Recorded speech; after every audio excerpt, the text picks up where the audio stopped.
friends. This teaching is dedicated to the memory of two people who tragically died very suddenly yesterday. David Sela, a neighbor of ours, and Yosef Chaim Tzvi ben Raphael Serlin. And I could talk for a long time about each of them. I'm going to get to the teaching, but just say may their families be comforted, and may this Torah contribute in some small way to an elevation of their neshamot, and may we do good deeds in Torah also in their merit. So we are about to go into the month of Nisan. This is a profound new beginning, actually one of our new years in our calendar. It's exactly halfway through the year when our year is not a leap year, and this year is not a leap year. So this is the 6-month mark between one Rosh Hashanah and another. And actually in the Torah itself, Rosh Hashanah as we know it, the first day of Tishrei, is not called Rosh Hashanah. This, the first day of Nisan, is what we have as a new year. This is when the calendar begins in every sense, the first day of Nisan. Before we read Parshat HaChodesh, which is the passage found in Parshat Bo, in the book of Exodus and Shemot, when we are given the first mitzvah, connection or commandment, which is to look into the sky and to say, there is the new moon, this is when this month begins. Chodesh is a fascinating word because unlike the English word for month, which is clearly based on the word moon, as it is in many European languages, our word for month, Chodesh, means something that is new. It's related to the root chadash. So the whole idea of what a month is for us is about newness and renewal. We'll get to that, I think, later. First of all, let's notice, when was this mitzvah given? When were we given this connection, this commandment? In Mitzrayim, the place of slavery, constriction, narrowness, when our people did not have any control at all over their time. We were forced barbarically to do many things that we did not want to do, and we could not even imagine time. We had been slaves for so long, we could not even imagine time as something that we were free to choose what to do with it. So the infinite mystery of the universe said, before you can be freed, you need to have your own relationship with time. You need to have your own calendar. And it's an incredible thing that the calendar is not just something that the Torah or the Infinite One gives to us and says this is how it is, but the way the Torah gives it to us is we're told in the verse itself, the beginning of chapter 12 of Exodus, we're told this is lachem, for you. This is something that you are going to play an active role in, and our sages understand from this very clearly. Our agency and our role in creating the calendar is so key. And the way it used to work in ancient times, before we were exiled, and then the calendar was intercalated, as we say, which means that it worked out when every month should fall. But before that happened, before we were exiled, people would look into the sky and then go and testify to the sages saying, I saw the moon, and therefore the month should begin now. And the sages would treat them very well because they wanted to make sure that people would be encouraged and motivated to perform this very important duty and mitzvah. So there was a whole setup, a whole hospitality, a whole party going on for the people who came, who traveled very far. And by the way, they even had to travel breaking Shabbat, and meaning that this mitzvah of testifying to the beginning of time, to the beginning of the month, of any month, overrode Shabbat, and technically still does. But I say we don't really need it in the same way anymore, so it doesn't apply in the same way. It overrides Shabbat, and the court of sages who decided that the new moon was to be announced and proclaimed and sanctified, they were so influential that even if they did it by mistake on the wrong day, on the basis of a faulty testimony, say, or some other misunderstanding, which presumably was very rare because their whole job was to be experts in this matter. But even if they did that, it still counted. The calendar was set according to what they said. And even more extreme, the Talmud says, in a tractate called Rosh Hashanah, which is very largely concerned with this matter, sages say that even if they made a decision about when the month should begin deliberately wrong, even if they say, we know the month begins on a certain day, we are deciding to say that it actually is going to begin on this day, everyone has to follow them. That is the power that we have to shape the calendar. It's just incredible. And think about what that means for a second, which means the first day of the month is such and such. That means festival days, such as Pesach, but including all the other festivals too, are going to come out on different days, depending on what the sages decide, even if they get it deliberately wrong. That's an unbelievable thing, that our calendar, which is clearly based on natural cycles of the sun and the moon, is actually given over to such a large extent into our hands. And our mystics say this is a reflection of the way that the infinite mystery of the universe runs the universe and gives us so much autonomy and agency, and it applies at different times throughout the calendar in different ways.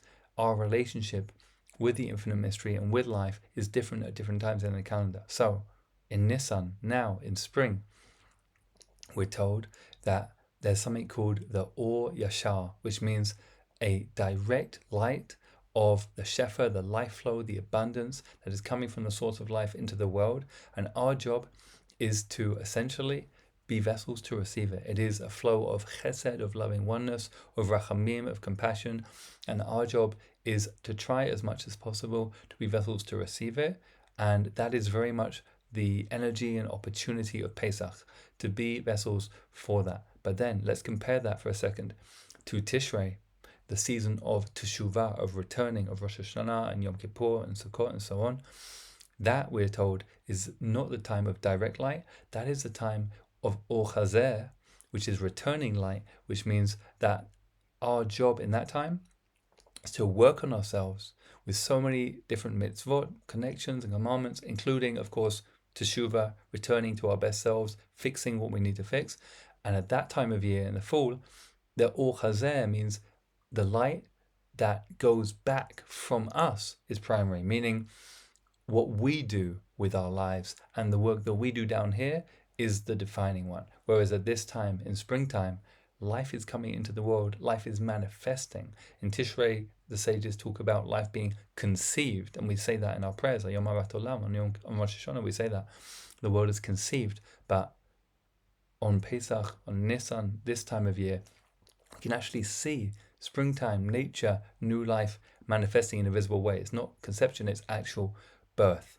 So our calendar is given over to us in this incredible way. And at this particular time of year, our mystics, for example, the Kedushas Levi, Rabbi Levi Yitzchak Aboditchev, talks about how the divine itself, the infinite one, the Ein Sof, is given over into our hands. And this is hinted to by the verse where we get the mitzvah of Rosh Chodesh, the verse that tells us to look in the sky and see the moon and proclaim the new month. It says Lachem, and it also says Rishon. Rishon meaning the first, because it says this is the first of the months. But Rabbi Levi Yitzchak says Rishon is also a hint to God, to Hashem, to the infinite mystery, saying to us, I am giving myself over to your hands, meaning how I run the world is going to change depending on what you decide about this new month, about when this new month is, because that will decide when the festival days are and when every day is, and every day has a different energy, has a different job, has a different opportunity. And when Seder night is, for example, we all know how special a Seder night can be. I bless you that you have known and you will know that. And that is set by this human process of our role. So what does all this mean for our work right now? Well, it's also related to setting up the Mishkan, the portable temple, the traveling tabernacle that our people had for 40 years in the wilderness. Because our sages say it was inaugurated and used on the 1st of Nisan, after 7 days of preparation. So the 1st of Nisan, they say, is a day the whole universe, the whole of creation was waiting for. This is a day when the divine presence, the Shekhinah, finally has a home again in this world, after it was home in the Garden of Eden, but then was alienated by our actions, by our mistakes. So now, our sages say the Mishkan provides a dwelling place for that divine presence in the world. And when we enter this month of Nisan, that is our job, that is our opportunity to try and provide a dwelling place for Shekhinah in the world, and again to try and receive that chesed and rachamim, that loving oneness and compassion, and to be vessels in the way that we know each of us has our own unique way to do that. That's the opportunity of this time, and that is how we can experience Pesach ultimately in the most meaningful way possible. So it may be so May we experience this new beginning of Nisan as a profound opportunity to release ourselves from anything that's holding us back, from anything that's holding us in our Mitzrayim, in our narrow place, from anything that is the old us that we want to let go of. I know we can be renewed here, because something else Rabbi Levi Yitzchak talks about and the other Hasidic masters, which is Chodesh, Chadash, is the word for month, which is from the root of newness, as I mentioned, is about renewal. This is the ultimate Rosh Chodesh, the ultimate new month, the ultimate moment of hit chadshut, of renewal. In fact, he says, and many of our teachers say, the whole point of the way that the moon behaves and our relationship with the moon is to teach us about how renewal works, about how things wax and wane in life and how we can start again. So may it be so. May we start again in the best possible way this Rosh Chodesh, both individually and collectively as a whole people, and ultimately for the freedom and enlightenment and elevation and healing of our entire world. Chodesh Tov.